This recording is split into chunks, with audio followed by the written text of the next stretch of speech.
Шорага район жетекшілігі ұйышма предприятие вәкілері, туғаннары, достары, олдашлары келді. Район башлығы Альберт Хужин сөзі бойынша жерлігібіз герой істәлігіні мемориал тақта ұзырынан алды. Келешекте райондашыбыз хұрметіне бюст қойы көзде тұтыла.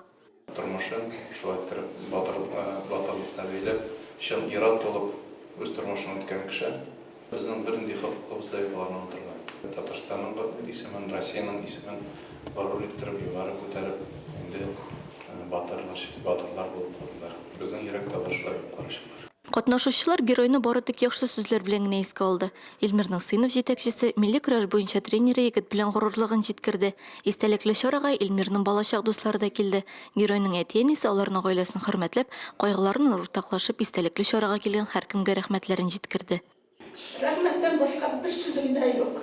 Һәрберегезгә менә хәлемне белгән кеше, әйтәмне белгән кеше, туганнарга, дусларыма, бөтенесенә дә шалтыратып та сорыйлар. Иптәш кызым да дип, постоянно хәлең ничек кенә дип сорыйлар. Илмир Мунасипов үз теләге белән контракт төзеп махсус хәрби операциягә киткән. 30 яшьлек егет безнең хәтерләрдә ватанына тугры намуслы солдат үрнәге булып истә калыр. Батыр егетне әфганчылар да искә алды.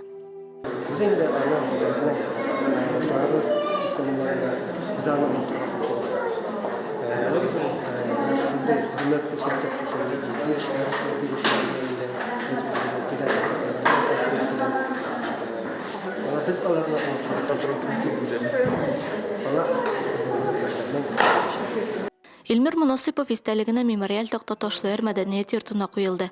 1 минутлык тынлык белән искә алганнан соң райондашыбыз истәлегенә чәчәкләр, веноклар куелды.